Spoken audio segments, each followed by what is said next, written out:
Bom, boa noite. Para aqueles que não me conhecem, meu nome é Pedro. Eu sou cirurgião bariátrico do Hospital das Clínicas e eu, juntamente com mais uma equipe do Dr. Carlos Valério Schiavon, estamos iniciando um trabalho aqui de organização de um centro para oferecer o tratamento cirúrgico da obesidade grave. Eu prefiro falar em obesidade grave do que obesidade mórbida. Eu fico muito feliz com o convite do Dr. Abraão. Esse é um momento importante para nós, uma vez que esse centro já tem sido pensado há algum tempo e agora está tomando realmente forma, proporcionando um tratamento ambulatorial, formado por uma equipe multi e interdisciplinar.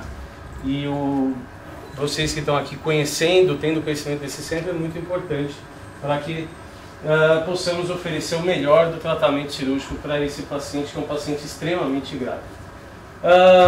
Eu acho que a apresentação do Dr. Daniel foi bastante completa, ele discorreu sobre vários aspectos da obesidade, da fisiopatologia. Eu vou mais me ater às técnicas cirúrgicas, aos critérios de indicação e, por último, qual é a tendência, o que tem mudado mais recentemente. Então, eu acho que hoje o Brasil conta aproximadamente 65 milhões de pacientes de brasileiros com sobrepeso, dos quais em torno de 15 milhões de obesos, desses 4 milhões de obesos mórbidos. E com a ampla divulgação da mídia desse grave problema hoje que acomete o nosso país, o número de pessoas que vêm buscando esse tipo de tratamento aumentou cada vez mais. E quando o paciente vem para nós, é importante nós identificarmos qual que é esse paciente, que perfil que ele se encaixa, qual seria o melhor tratamento para ele e como oferecer o melhor resultado. E, obviamente, isso se reverte em melhora das comorbidades, redução de peso sustentada a longo prazo e diminuição, oferecer o menor risco possível desse tratamento. Então, acho que é importante nós identificarmos quais são esses pacientes que vão se beneficiar desse tratamento e qual é o tipo de tratamento que nós vamos indicar para ele. Então, Aniceto Baltazar é um cirurgião espanhol que começou essa divulgação entre os pacientes do tratamento, essa publicidade, enfim, essa importância desse acompanhamento. E ele descreve que a cirurgia da obesidade ela deve ser indicada para o paciente que é extremamente informado e comprometido em fazer um segmento pós-operatório, visando perda de peso para prolongar sua vida, implicando em mudança de hábitos na prática de atividades físicas e, obviamente, um paciente que tem um risco cirúrgico diminuído, um risco cirúrgico aceitável para que seja submetido a esse tratamento. Então, partindo desse ponto de vista, quais são os pacientes que são candidatos ao tratamento? Como fazer essa seleção? Quando o paciente vem para nós, o mais importante é, obviamente, apresentar qual é o tratamento, que tipo de tratamento nós podemos oferecer, os resultados de cada tratamento, os riscos inerentes a cada uma dessas modalidades e, obviamente, como vai ser o pós-operatório desse paciente. Todos que chegam procurando um tipo de tratamento cirúrgico, a maioria já está muito decidida, achando que isso vai ser a solução dos problemas. E não é isso.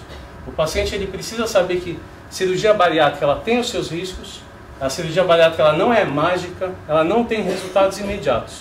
Ela vai ter resultados duradouros, porém, desde que se tenha o comprometimento desse paciente. Então, quais seriam as técnicas? A princípio, muitos pacientes já chegam, eu tenho visto isso mais frequentemente, os pacientes chegam, o paciente com candidato à cirurgia bariátrica, ele já chega com uma técnica em mente. E a gente não vê isso em outras especialidades. Raramente a gente vai discutir com um paciente portador de câncer qual é a técnica que a gente vai fazer para ele. Ele não chega com essa ideia. Na cirurgia bariátrica isso não ocorre. Muitos pacientes já chegam para nós dizendo eu quero tal técnica, eu quero tal ou aquela técnica. Então é importante que ele seja informado quais são as técnicas e qual dessas técnicas seria melhor para ele. Então quais seriam, mais para elucidação, seriam as técnicas restritivas, as não absortivas e as mistas. As técnicas restritivas, nós temos o balão, que é um procedimento, na verdade, endoscópico, ele é feito a nível ambulatorial e é um procedimento transitório. A outra técnica restritiva é a banda gástrica ajustável. Essa banda consiste num anel que é colocado nessa região aqui, junto à próxima transição esôfago-gástrica. E esse anel é um anel constritor. Ele tem um portal que é comunicado à pele e nós fazemos o ajuste desse anel através da infusão de um líquido nesse portal. É dito restritivo porque a função dele é diminuir a capacidade de armazenamento do estômago, provocando uma saciedade precoce e o peso, a diminuição do peso com o longo do tempo. É óbvio que, por ser uma cirurgia restritiva, o índice de resolução das comorbidades é muito menor do que as cirurgias ditas mal absortivas ou mistas. Além disso, é importante que esse paciente tenha um segmento regrado, disciplinado, porque há necessidade de ajuste periódico desse portal, do volume dessa banda, visando controlar o apetite, provocar uma saciedade precoce, sem, no entanto, provocar uma disfagia, por exemplo, quando você faz um ajuste muito intenso dessa banda. A outra técnica, já no outro extremo, são as cirurgias mal absortivas.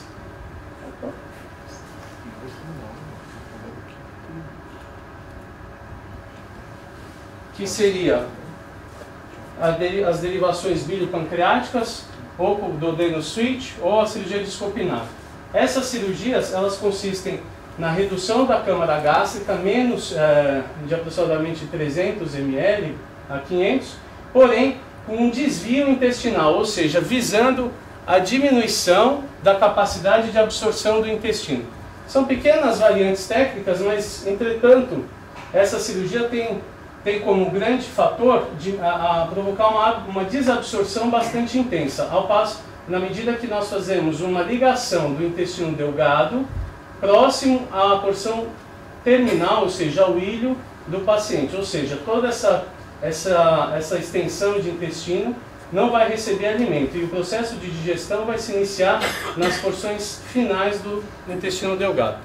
Essa cirurgia, ao contrário da cirurgia restritiva, ela promove uma resolução das comorbidades, diabetes, hipertensão, dislipidemia, maior do que, por exemplo, a cirurgia restritiva. Entretanto, com um número de efeitos adversos muito maior. O paciente, não é raro o paciente ter episódios de flatulência, esteatorreia, complicações nutricionais maiores, deficiências de vitaminas, etc. E eu diria um meio termo, embora essa classificação já seja uma classificação mais antiga, mais para efeitos didáticos, a cirurgia mista, que é o quê? Você faz uma secção que faz uma neocâmara gástrica de aproximadamente 30 mililitros e promove um desvio também intestinal, porém uma quantidade menor. Sabe-se que o alimento, ao passar nessa região, evitando-se, excluindo o duodeno do trânsito intestinal, vai promover uma série de alterações também metabólicas, produção de hormônios, estímulo de hormônios intestinais, incretínicos, que vão estimular a produção de insulina, perda de peso, de uma forma bastante satisfatória, muito melhor do que, por exemplo, as técnicas restritivas. E, por último, obviamente que todas essas cirurgias, hoje, elas são feitas preferencialmente pela via laparoscópica. Nós sabemos que, após a instituição da laparoscopia como via de acesso padrão para esse tratamento, o índice de complicações pós-operatórias, tanto do ponto de vista clínico, como complicações pulmonares, tromboembolismo, diminuiu bastante. Além disso, do ponto de vista cirúrgico, menos incidência de hernia incisional, o que era extremamente alto nas cirurgias convencionais. Até 30% dos pacientes submetidos à cirurgia convencional apresentavam hérnia no pós-operatório. Enfim, uma vez alcançada essa curva de aprendizado, hoje as complicações relacionadas à cirurgia, à via de acesso laparoscópica, são muito menores do que na via laparotomia. Então, mas nós temos hoje o tratamento padrão é pela via laparoscópica. E quais são os riscos? Uma vez identificada a técnica melhor para esse paciente, nós vamos partir ao risco. O paciente há necessidade de instruí-lo quanto aos riscos inerentes do procedimento ao qual ele vai ser submetido. Então, essa é uma casuística de aproximadamente 2.200 casos, da cirurgia do bypass, que é a cirurgia mista, que é hoje a cirurgia mais realizada no Brasil e no mundo. Aproximadamente 90% dos procedimentos bariátricos são compostos pelo bypass gástrico, que é essa cirurgia mista. A morbidade, como vocês podem ver, é extremamente baixa. A fístula, que seria uma delas, que seria o escape, né, do conteúdo da câmara gástrica, é de 0,5%. Problemas pulmonares, isso realmente diminuiu muito com a cirurgia laparoscópica, menos de 0,1%. Ou seja, um índice de morbidade extremamente baixo, de 0,5%. Aqui a fístula, né, o aspecto endoscópico. Esse é o caso, nós vemos aqui, né, isso a gente já não faz mais tanto parte da nossa rotina, felizmente.